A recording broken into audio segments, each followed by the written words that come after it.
Ani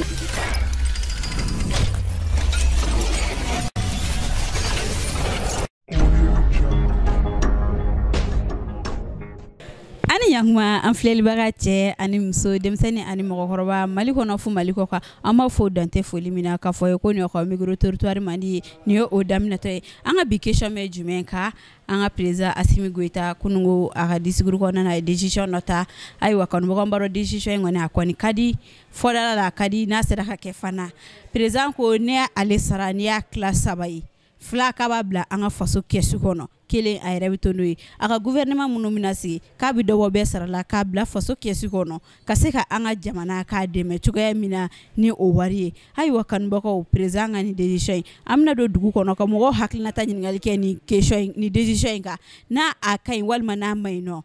aw ka an suit dɔɔni tantɔ.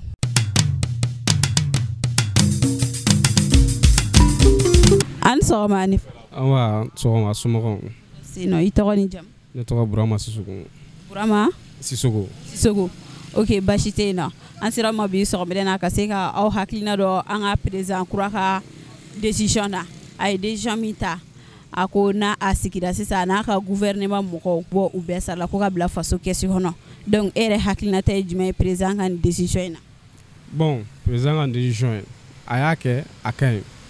mais est ce que yamara b'ale yɛrɛ bolo k'ale bɛ ka sara mun ta k'a ta parce que ale ma élu jamanadenw fɛ o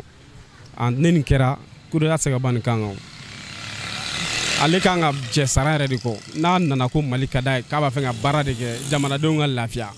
a bɛ nin sara to yen de a yɛrɛ sara ye miliyɔn 50 bɛ yen a b'o to yen n'a kɔni dɔ bɔ tɔ ta la o ka ɲi ne kɔni o de ye ne yɛrɛ kɔni hakilina ye. Merci kuma ɲɛna.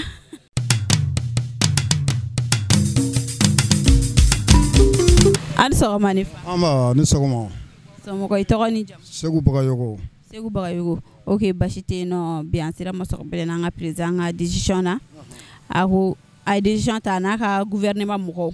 u sigira sisan u ka sara la ko ka fara faso kɛsu kan ka se ka faso dɛmɛ donc e yɛrɛ hakilinata ye jumɛn ye an ka président ka nin décision in na. Président ka décision ɲana kojugu ni ɲɔgɔn ma deli ka kɛ Mali présidence fɛ fɔlɔ ni ɲɛmɔgɔw tun b'a kɛ tan fɔlɔ Mali la mankan wɛrɛ tɛ kɛ o saraw gonfleli ni fɛnw de bɛ ka bila hali yɛntɛmu bila bɔliba ninnu ni fɛnw na sɔrɔ min to o la ɲɛmɔgɔw bɛ mun sɔrɔ n'a fɔra numu bɛ u bɛ saraw ta par mois u tɛ ka foyi sɔrɔ ɲɛmɔgɔw sara bɛ ka gonfler ka taa vraiment a ka gɛlɛn n'u sera ka hakili sɔrɔla ka dɔ b'u ta la tan a ma ɲɔgɔn hakilina ɲuman sɔrɔ fɔlɔ ne ma ɲɛmɔgɔ kɔni ye Mali kɔnɔ fɔlɔ min y'a ka décision ni ɲɔgɔn ta fɔlɔ quoi a diyara ne ye kojugu. Merci beaucoup. An sɔgɔma de fa. Wa ni sɔgɔma. I tɔgɔ ni jamu. Ne tɔgɔ Musa Tarawele. Musa Tarawele. Ok basi tɛ an sera ma bi an ka président ka kuma ye décision kura min ta sisan a n'a ka gouvernement n'o y'a ka gouvernement sigira sisan kalo la u bɛ sara min ta ko dɔ bɛna bɔ ale yɛrɛ ka fara gouvernement saraka min bɛ bɔ a la ka fara faso kɛsu kan donc e yɛrɛ hakilina ye jumɛn ye an ka président ka nin décision in na. Ah bon alhamdulillah tare an bɛ ka ɲɛmɔgɔ ɲini ɲɛmɔgɔ minnu bɛ exemple poser jamana kɔnɔdenw ye parce que jamana tɛ se ka ɲɛ fo ɲɛmɔgɔ ka ɲɛ fɔlɔ ni ɲɛmɔgɔ ɲɛna jamana bɛ ɲɛ bon sa Assimi filɛ ne ka nin min kɛ a bɛ caman yɛrɛ bɔ bi n'i ye jamana yɛrɛ ta bi k'a lajɛ bi kunun dɔrɔn a ka discours kalanni a ye tension min jigin Ala de b'a dɔn i y'a faamuya parce que n'a fɔra jamana kɔnɔdenw bɛ souffrance la ɲɛmɔgɔw kelen de bɛ ka faso wari bɛɛ ta a bɛ mɔgɔw ladimi finalement hali n'i ye ɲuman kɛ juguman de don bon n'i ye presse yɛrɛ ta bi k'a lajɛ ça veut dire hali ni presse ye kuma fitinin fɔ fitinin dɔrɔn i b'a bɛ digi population na parce que mun na parce que souffrance bɛ population kan mɔgɔw bɛ bila ɲɛmɔgɔw la i y'a ye i bɛ taa sɔrɔ hali min tɛ tiɲɛ n'a fɔra a bɛ digi la parce que de fait que e bɛ gɛlɛya min na e b'o de ye i y'a ye Assimi kɔni ye nin min kɛ tiɲɛ na nin ko ɲumanba ye ne nin sera k'a ta ɲɛfɛ tiɲɛ yɛrɛ la caman bɛ bɔ an bɛ furugufurugu min na ɲɔgɔn kɔrɔ camanba bɛ bɔ a la i y'a ye hali sege hali terroriste ninnu bɛ ka se k'anw dominer cogoya min na parce que anw bɛnnen nin tɛ o tɛ n'i ye terroriste ta bi u tɛ mɔgɔ miliyɔn 3 yɛrɛ bɔ u t'o bɔ Mali ye 20 millions d'habitants ni mɔgɔ miliyɔn 3 bɛ se k'o menacer fo kana se k'an ka dugukolo bɛ ɲini ka na tila na o bɛ se ka kɛ cogo di o tɛ se ka kɛ parce que anw bɛnnen nin tɛ bi parce que bi hali n'i ye mɔgɔ caman ta bi an b'a fɔ maliyɛnw don awɔ maliyɛnw don maliyɛnw bɛ terroriste ninnu na mais mun de bɛ ka kɛ gɛlɛya de b'u don a la baara tɛ yen foyi tɛ yen finalement i bɛ min sɔrɔ ne dɔ i nɛgɛ miliyɔn 1 waa 100 kalo la k'a b'a d'i ma finalement i bɛ don a la hali ni tiɲɛ tɛ i bɛ don a la wari in kama bon ne u sera ka nin kɛ pour que jamana ka se ka développer i b'a ye caman bɛ bɔ terroriste kɛlɛ nin na sisan ne ka hakilina o de tiɲɛ yɛrɛ la a diyara ne fo k'a dama tɛmɛ. Mais e fɛ e bolo sa ni gouvernement min bɛna sigi olu bɛna jɛn ni Asimi ka nin ko in ya. Bon gouvernement bɛna sigi ne bolo u bɛ jɛn n'a ye parce que bi n'i ye hali maliyɛnw ta bi k'a lajɛ n'i ye maliyɛnw ta k'a lajɛ bi n'i ye maliyɛn ta 100 sara la o 100 sara la 77 a bɛ sɔrɔ su fɛ sa parce que siɲɛ fɔlɔ u kun filila tiɲɛna mais n'u seginn'u kɔ mɔgɔ y'a ka fili dɔn ka tila ka segin a kɔ tuguni ka rectifier aw bɛ tugu kɔ maliyɛnw mɔgɔ de maliyɛn tɛ juguya mɔgɔ ye maliyɛn peuple tɛ juguya fɛ i y'a ye bon i y'a ye sisan u filila u seginn'u kɔ mɔgɔw tugur'u kɔ tuguni bon sisan an bɛ min kɔni ɲini u fɛ min laɲininen don u fɛ u ka taa irisi nɔfɛ pour que an ka jamana ka se ka stabiliser parce que sécurité tɛ jamana o jamana la développement tɛ se ka na i y'a faamuya bon fo sécurité de ka na ni sécurité nana développement bɛ na jamana kɔnɔ bon ninnu filɛ nin ye cogoya min na sa mɔgɔw ka danaya b'u kan sa u k'u jija o danaya kana se ka b'u kan parce que u k'o danaya waleya ani minnu ye faso ka wariw dun u k'u minɛ parce que jamana kɔnɔdenw ni bɛ nin fɛn fila de kan sisan de fait que sécurité ka kɛ ani minnu ye faso wari dun u ka minɛ n'u minɛra sa i b'a ye ɲɛmɔgɔw bɛ lafiya san. Merci kuma ɲɛna.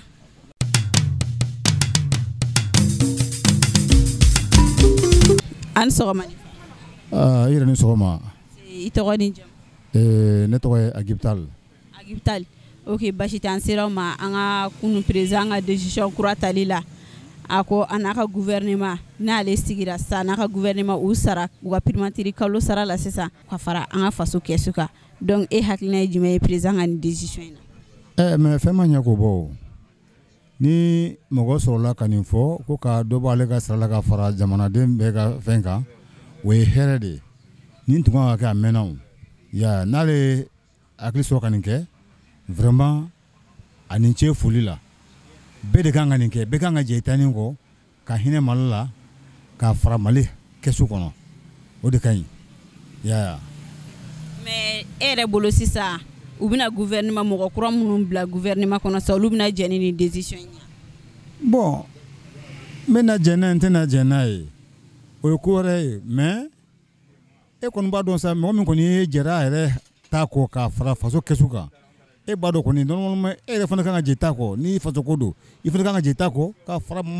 faso wakane kɔnɔna na pour que Mali ka Mali bɔ nɔgɔ la pour que Mali basigi pour que hɛrɛ nati Mali kɔnɔ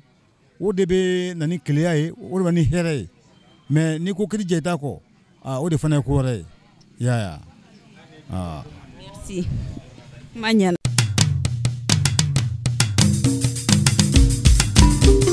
An sɔgɔma ni. An sɔgɔma bala. I tɔgɔ ni jamu. Ne tɔgɔ Mohamed Gueye ka bɔ Bamakɔ. Mohamed Gueye ka bɔ Bamakɔ. Ok basi tɛ an ka président ka kunu décision na an bɛ ka se aw ma k'aw hakilina ɲininka aw ka se k'aw hakilina fɔ a ka kunu décision na président ko ale ka sara la ni sara ye 3 ye ale bɛ jɛ 2 kɔ k'a bila faso kɛsu kɔnɔ donc a ka gouvernement tɔw ko dɔ bɛ bɔ bɛɛ lajɛlen sara la k'a bila faso kɛsu kɔnɔ e yɛrɛ hakilinata ye jumɛn ye président ka nin décision in na. Ok o ye kibaruya duman ye an bɛ dugawu de kɛ Mali in Ala k'a basigi ka jamana ɲɛmajɔ an CP de ta coup d'état 2 a digira an na trop a y'an choqué an yɛrɛ mun ye politiciens ye an jeunes a y'an fɛn quoi an tɛ Mali dɔn ni nin ye an kɛrɛfɛ jamana dɔw bɛ yen olu ma coup d'état yɛrɛ vécu jango k'a fɔ k'u b'a dɔn mun ye an ta in cayara an bɛ Ala deli Ala k'a ta fanga d'an ma n'i y'a mɛn du bɛ jɔ a bɛ daminɛ dutigi de la fɔlɔ bon dutigi an bɛ se k'a fɔ bi Asimi ye Mali bɛɛ fa ye a filɛ ka lahaliya mun ta nin ye n'a fɔra n'a kɛra a bɛ diya an ye a fɔlen k'a fɔ ten o tɛ dɛ mais n'a pratiquera o de ka d'an ye n'a tɔ bɛɛ sinon a filɛ ka mun kɛ nin ye tan jamanajɔ fɔlɔ-fɔlɔ o ye nin a taamasiyɛn fɔlɔ o ye nin. mais e yɛrɛ bolo sa gouvernement mun bɛna sigi olu bɛna jɛn n'a ye dɔ ka b'u sara la. Mali t'olu ta ye o n ko ne ka impôt e ka impôt caméraman ka impôt de bɛ ka kɛ ka Mali sara an de bɛ k'olu sara o il est là pour nous u bɛ ka baara kɛ anw de o tɛ se ka di olu ma u ka train de vie ka bon trop u ka train de vie ka bon ministre tɛ baara kɛ o ministre sɛnɛ kɛ insignataire ministre fɛn bɛɛ de bɛ ministre bolo n'a fɔra e ko pour que fɛn ka se ministre ma a bɛ étape joli franchir ya e b'o dɔn a ka jan dɛ ministre bɛ signer dɔrɔn de ani ka dernière page kalan fɛn bɛ di ministre ma a ka ca trop u bɛ jɛn n'a ye u seko yɛrɛ t'a la u bɛ jɛn n'a ye parce que an jamana kɔnɔdenw an ka impôt de bɛ k'olu sara donc na anw yɛrɛ tɛ k'a sɔrɔ dɔ bɛ bɔ anw ta la yɔrɔ min na an b'a ɲini dɔ ka b'u fana ta la ten u bɛ yen anw de kama olu tɛ se ka ban u bɛɛ ɲɛmɔgɔ ye mɔgɔ min n'o ye Asimi ye président n'o jɛra n'a ye dɔ ka b'o ta la cogo min na u fana bɛ jɛ n'a ye o cogo de la o. Merci kuma ɲɛna.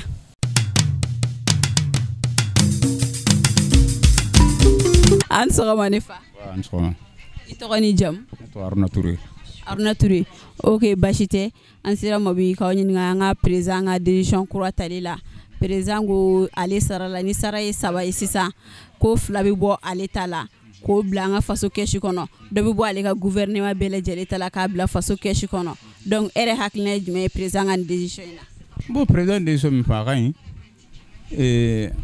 an fɛ Mali la yan cɛ kungo min b'anw da la cɛ bɛɛ b'a dɔn a ma se k'a fɔ ko président ko ka dɔ bɔ sara la foyi maintenant depuis ninnu ma sigi Malien bɛɛ b'a dɔn gɛlɛya min bɛ Malien kan cɛ b'o dɔn muso b'o dɔn i kɛra président ye o i ma kɛ président ye o Malien bɛɛ b'an ka gɛlɛya dɔn cɛ n'o ye tiɲɛ ye ni président ye dɔ b'a ka sara la wari bɛ di mɔgɔ minnu ma ko k'a di a kan ka taa da min fɛ est-ce que o wari bɛ taa o da fɛ wa o ye fɔlɔ ye an bɛ jamana in kɔnɔ depuis Musa Traoré na fo ka n'a bila bi la gɛlɛya min bɛ Malien den kan fo n'i y'i tugun sinon bɛɛ b'a dɔn kalanko sabatilen tɛ kiiriko sabatilen tɛ jamana min kan ka di min ma o tɛ d'o ma n'a dira mɔgɔ min ma ko k'a di mɔgɔ min na a tɛ d'olu ma n'a dira ɲɛmɔgɔ min ma ko k'a tila mɔgɔ minnu ni ɲɔgɔn cɛ a ye Covid ko kɛra an fɛ yan cɛ a fɔra ko ka wari di mɔgɔw ma jamana in kɔnɔ an bɛɛ y'a ye a kɛra cogo min na a taara di u diyaɲɛbagaw min ka d'u ye u yɛrɛ ka mɔgɔw u y'a tila u yɛrɛ dama ni ɲɔgɔn cɛ ka fantanw to yen donc gɛlɛya min b'anw ka Mali kɔnɔ a ma se mɔgɔ ka mɔgɔ ɲininka la Malien bɛɛ b'a dɔn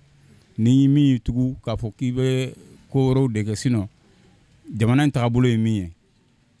anw ma lamɔ nin na an tɛ nin dɔn sisan ni kalankɛla ninnu de nana k'a fɔ k'olu de bɛ se ka kow kɛ u nana k'an ka kow bɛɛ ɲagami an bolo cɛ an tun tɛ min dɔn k'an denw bɔ an taya la k'an muso bɔ an taya la an yɛrɛ ma kɛ an yɛrɛ ye bilen cɛ an yɛrɛ t'a dɔn an yɛrɛ ye mɔgɔ min ye bilen an tɛ kɔnɔ ye an tɛ wara ye sinon Malien tun tɛ nin dɔn i y'a faamuya bon maintenant ni o ko b'o kɛcogo la se n'a ko k'a bɛ dɔ bɔ a ka sara la d'accord c'est bien ni dɔ bɔra sara la mais sara kan ka ni dɔ bɔra la o kan ka taa yɔrɔ min na est ce que o bɛ to o taga sira fɛ wa parce que anw fɛ yan sariya batobaliya de nana ni nin bɛɛ ye an ka jamana in kɔnɔ an cɛ fantan ka hakɛ tɛ d'a ma jamana min kɔnɔ o jamana vraiment o kɔni an ɲɛ to o tagabolo la quoi an ɲɛ tɛ tagabolo foyi la an bɛ se ka min fɔ aw ye o y'o ye ala sago aw sago. Kuma ɲɛna.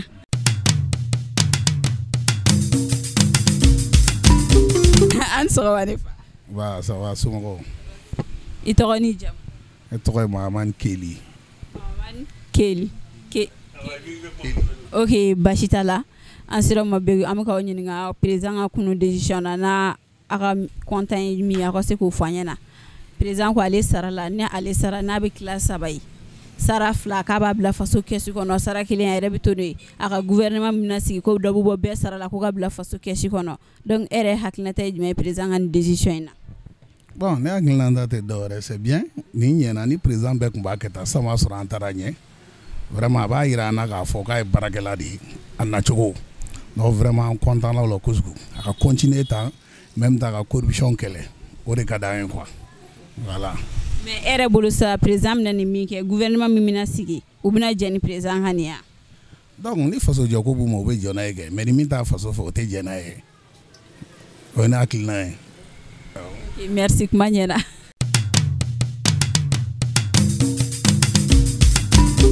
An sɔgɔma ne ba. Nse ni sɔgɔma. I tɔgɔ ni jamu?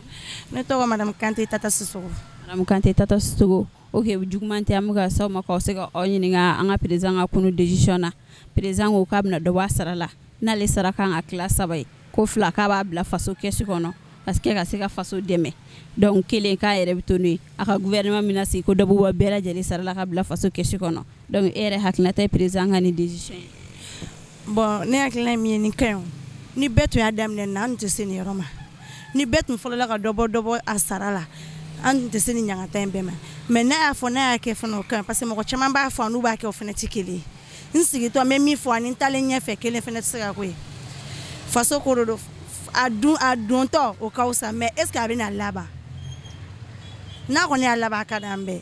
n'a ye dɔ bɔ a sara la ka ko nɔgɔya ka dumuni nɔgɔya ka bɛɛ ka ko nɔgɔya mɔgɔ de bolo sa sinon Mali bɛ gɛlɛya kɔnɔ. Mais a ka gouvernement mina sigi est-ce que gouvernement mɔgɔ bɛna jɛni a ye dɔgɔ b'u sara la? Gouvernement kan ka sɔn de fait que président Kuturu sɔnna yɔrɔ yɔrɔ gouvernement man ka ban parce que fɛn foyi tɛ président kɔ fɛn bɛɛ ni président kɔni sɔnna ko ko ma a ka gouvernement bɛɛ de kan ka dɔ b'u sara la bɛɛ. Awɔ. Merci kuma ɲɛna.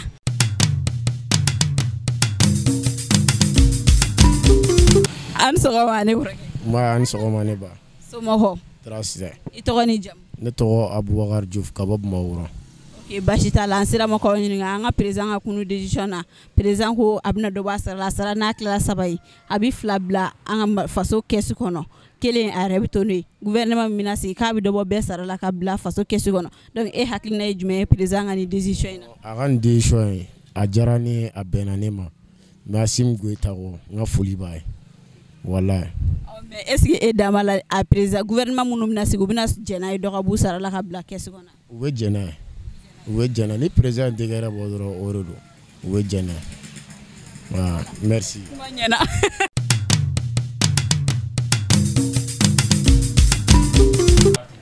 An sɔgɔma tanti. Nse ni sɔgɔma somɔgɔw bɛ di?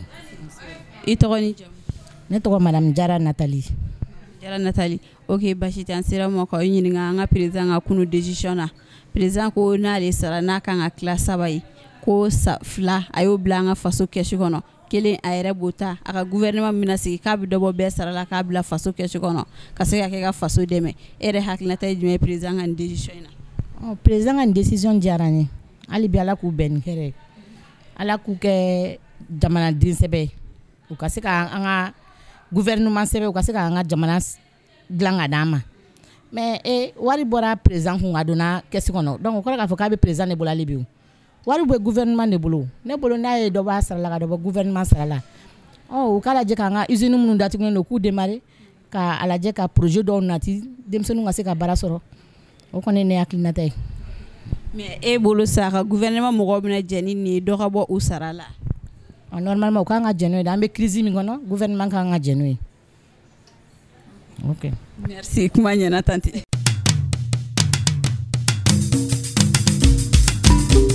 An tile. Nsan tile. Somɔgɔw. Hɛrɛ su la. I tɔgɔ ni jamu? Ne ye Madame Sanogo Maladon Jakite. Madame Sanogo Maladon Jakite. Ok basi tɛ an sera ma bi k'aw ɲininka an ka président ka kunu décision na président ko sisan n'ale sara n'a kan ka tila 3 ye 2 a bɛ jɛ a kɔ k'o bila an ka faso kɛsu kɔnɔ a yɛrɛ bɛ to ni 1 a ka gouvernement min bɛna sigi dɔ bɔ bɛɛ sara la ka bila faso kɛsu kɔnɔ e hakilina ye jumɛn ye président ka nin décision kura in? Bon ne tɛna se ka kumaba fɔ nin na mais a kɔni y'a fɔ a diyara n ye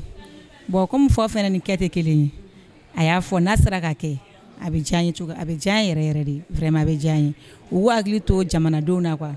maliyɛnw sɛgɛnna vraiment sɛgɛnna yɛrɛ de u k'u hakili to an na n'a kɛra a bɛ diya n ye walayi ok n bɛ foli kɛ o ɲɛna.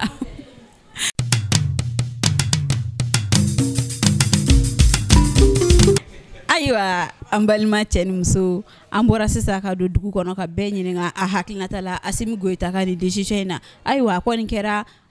an balimaw bɛɛ lajɛlen fɛ la ko ye ko nin ko in n'a sera ka kɛ o ka ɲi nɔ kanubagaw an y'o de fɔ ɲɛna ko an tɛ foyi la ka se ka aw la informer kunnafoniya fɛn fɛn bɛ ban Maliba in kɔnɔ ka se ka aw informer o kunnafoniya la cogoya min na an kana ɲinɛ ka j'aime ani commentaire kɛ an ka vidéo kan an b'a fɔ aw ye ko aw k'an bɛn wagati wɛrɛ.